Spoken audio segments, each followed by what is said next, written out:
So last week we looked at societal collapse, which has many aspects. One aspect that will affect us very strongly immediately is when there's no food, because agriculture has collapsed. And right now, it's hard for us to believe that the supermarket shelves will ever be empty, because our mind is so conditioned to being able to go to the supermarket and find the food we want. Maybe one or two items missing, but generally we can get enough food.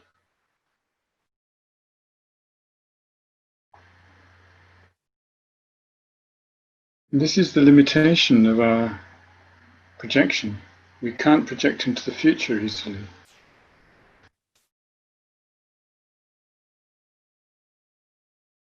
But when we examine the scientific reality of climate change, and when we analyze the various forces in the world, such as the political structures and the economic structures, collapse is almost inevitable.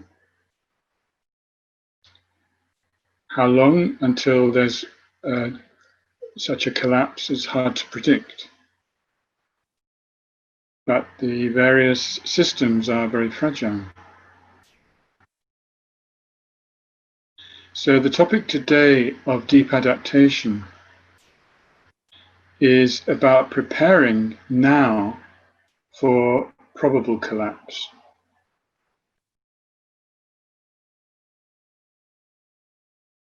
I use the word probable because it's not 100% certain. It is possible that humans could transform the structures of this society, this civilization, and rescue it. It is possible. We're not incapable in terms of our intelligence, our capacity to cooperate, and so forth.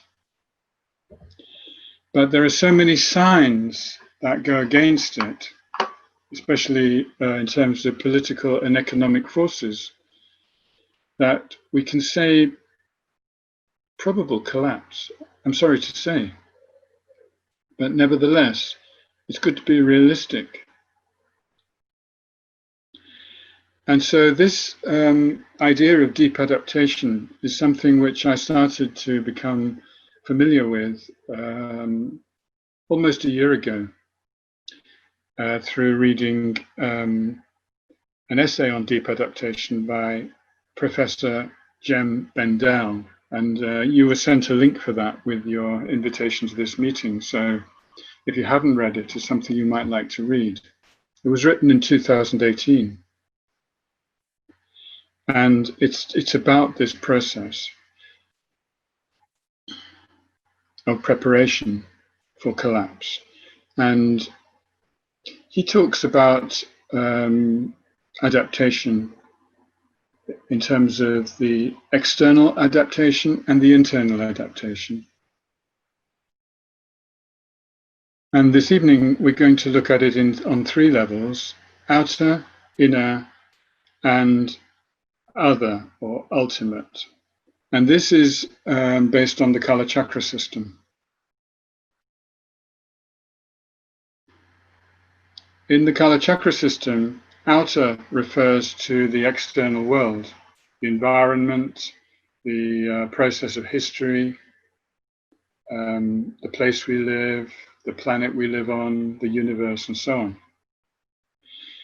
And the inner level is about what is within our own being, our own mind, and our own physical being. And then the other level is the method for deep transformation. And in this context, I'm going to call it ultimate deep adaptation.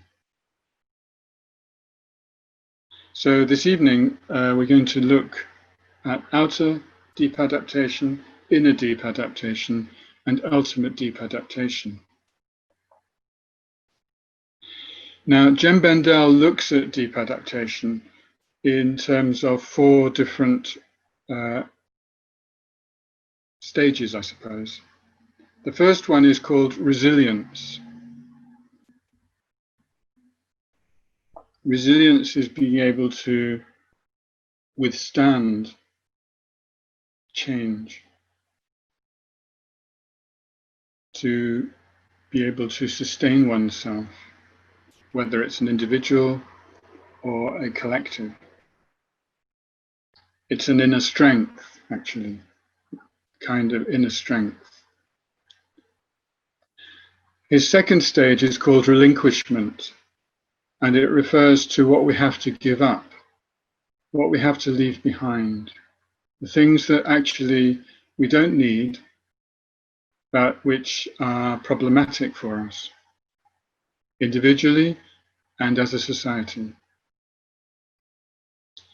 His third stage is called restoration. And this is to bring back certain cultural things or practices or ways of life, aspects of life, which used to be quite normal in the past, but which somehow we've lost because of the social changes that we've been through. So restoration is the third level. And the fourth level is, he calls reconciliation. It's not mentioned in the essay, but he brought it in later. And this is where he moves to more of a transcendent level. And he talks about reconciliation for people who believe in God in terms of their relationship with God. But he also talks about it in terms of love.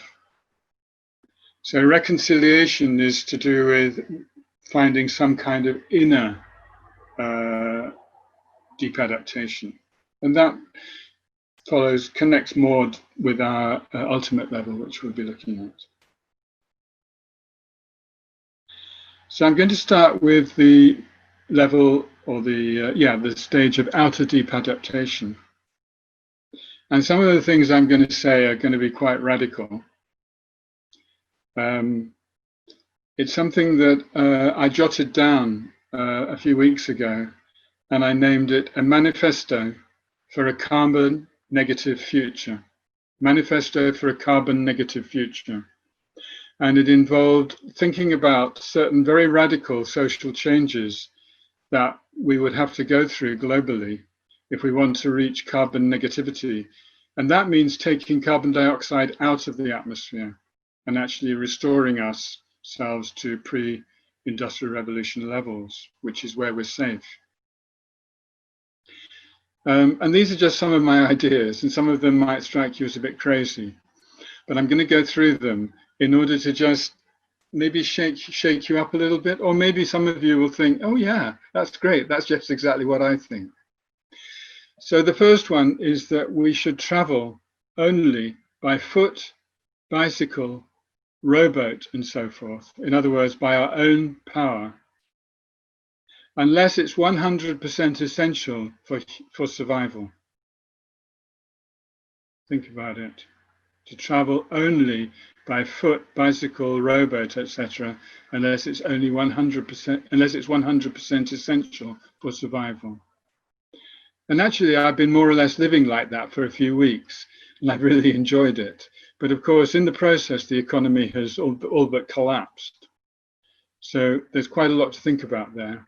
It would mean an awful lot of restructuring to live like that. The second one is to do with agriculture, and it's to completely give up livestock farming and also to give up chemical pesticides. Livestock farming is one of the main contributors to global warming, and chemical pesticides have all but destroyed the soil in many parts of the world. The third one is widespread reforestation and rewilding. Some of you may not be familiar with this, but there are certain efforts going on in small spaces, perhaps, to actually rewild, which is to bring back wild nature and allow nature to regenerate itself. And some of the results of those experiments have been remarkable. It's incredible how quickly nature adapts and how the ecosystems reprocess themselves. And reforestation, of course, is very important for carbon capture. And you can also farm. There's a whole methodology called forest farming, where you actually farm under the shelter of trees. The fourth one is to stop producing pharmaceuticals for profit. Just think about what the impact on our health has been by a pharmaceutical industry which is pushing all kinds of drugs on us, many of which are actually harmful in the long term. The fifth one is to bring all public services under local democratic control. And by public services, I mean education, health, all the services of waste disposal and so forth, many of which in countries like ours have been privatized, and the quality of public services really degenerated. And we've seen during this COVID-19 crisis what has been the effect in the UK anyway on the health service. It's been inadequate to the challenge because it's been so degraded by privatization. And these services should be free to users at the point of use. So, in other words, it should be a human right to have access to these services. You shouldn't have to pay for them. The sixth one is local participatory democracy. Actually, the kind of democracy that we have in most countries now, which is called representative democracy, is totally failed. It's completely exploited, it's completely degenerated, and it's at the mercy of big money. Participatory democracy is where people on the ground actually participate in making decisions about their own lives through various structures of participation. And you can study that. I've been studying it a lot lately, and there are lots of really positive ideas, many of which are being used in different parts of the world. And then in terms of communication and travel and so forth, all other communication, organization, politics, etc., should be done via the internet. We've seen how useful the internet can be during these times, and how it's cut down a lot of pollution because it's cut down the carbon emissions. And then finally, the criterion for judging a good economy should not be growth, but well-being. So the economy should be for well-being, not growth. We have a growth addiction. Okay, how do we achieve all this? So first of all, allow capitalism to collapse. Now, collapse is rather scary because it can be very destructive and sudden. So allowing something to collapse means letting it happen gradually. But if you take growth out of the economy, then capitalism hasn't got any more purpose, because capitalism totally depends on growth. So you can't have it both ways. You either have capitalism or you have no growth. It's not that there shouldn't be any growth at all. It's just that we shouldn't depend on growth. It should not be the driver of the economy. And then create local, sustainable, cooperative community organizations. So those could be at the level of the village, the part of the town, or part of a city, where people organize the community cooperatively together. And again, this is happening in many parts of the world already. Third, grow food organically everywhere, including cities. If we focused on growing food locally, then we wouldn't need to transport it across continents, which is what we're doing now. I can't remember the figures, but it's absolutely extraordinary how far most of our food travels. And it's completely unnecessary if only we grow and live off what we grow locally. And then fourthly, there's a whole lot of things which I think need to be done away with. Firstly, the arms industry, the military. The military could actually be repurposed to save lives in natural disasters. Because natural disasters are going to happen even if we went completely no carbon today. There's still going to be a lot of disturbance in the climate because a lot of the processes are unstoppable. But we don't need a military whose aim is to fight and kill other people. No borders. Let's look at the world as it's seen from outer space, without borders. Allow people to travel from one place to another. To stop competition as the driver of the economy. Actually, to introduce, as I said earlier, well-being and kind of generosity as the driver of the economy, actually. In other words, rather than what can I extract from other people, what can I give to other people? And then producing things with that motivation. Advertising. Do we actually need advertising? Couldn't we just know what's available if it was simplified? The fashion industry. It's not that we shouldn't wear things that look beautiful, but do we really need an industry which markets to us what we think we should, what we're told we should look like, and then takes all the world's resources for production and pollutes, which is what's going on now? Okay, so these are some of my more radical, crazy ideas. And you can think of your own. But the main point is to start thinking out of the box and to start thinking, actually, we do need radical change. And we need to start thinking and working out together, collectively, what kind of world we want to live in. And not assume that it has to carry on the way it is. Now, inner deep adaptation is looking after your own body and mind. And so you do need physical health. And for this, you need a good diet and you need good air. And you need to have a lifestyle which is good for you. Some of us have been enjoying that lately, actually, with the isolation and so forth, to some extent. We need to let go of unnecessary material acquisition.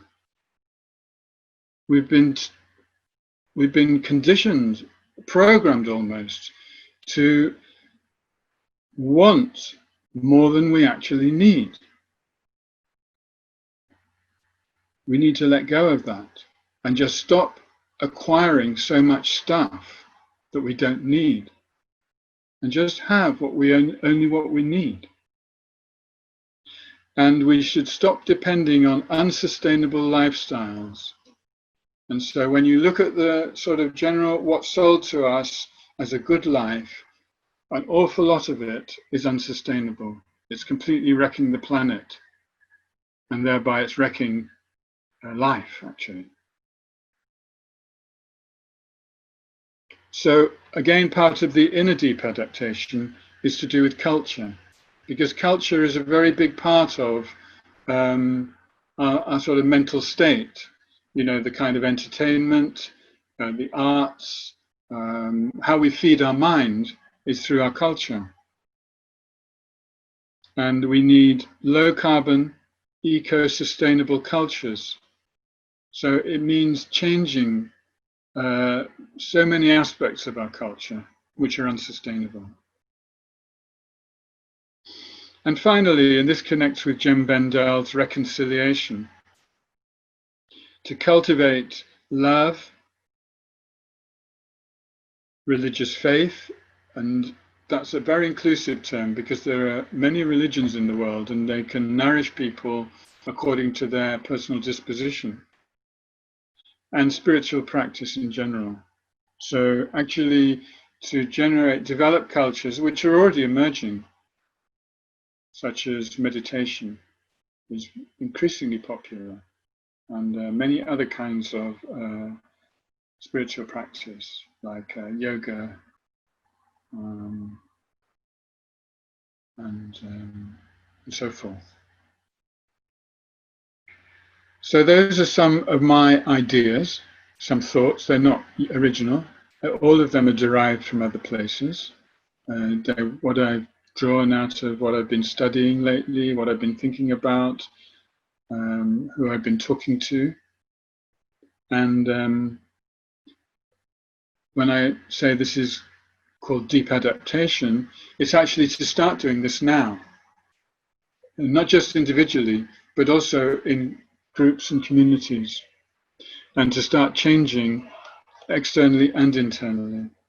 And certainly on the outer societal level, to start thinking about the social forms that we need in order to be prepared as the collapse takes place. Okay, so now we've reached the point of going into breakout groups, and you're going to go into groups of 3. And this is the question for the breakout groups. Is the deep adaptation required to save the planet possible? I'll say it again. Is the deep adaptation required to save the planet possible? All right, because probably some of you have been listening to me and thinking, oh, what he's saying is impossible. That's fine. That's fine. You can discuss it with a couple of other people. I'll write the question in the chat, and then maybe it can be put into the communication with the rooms. But now is the time to put people into breakout groups, okay?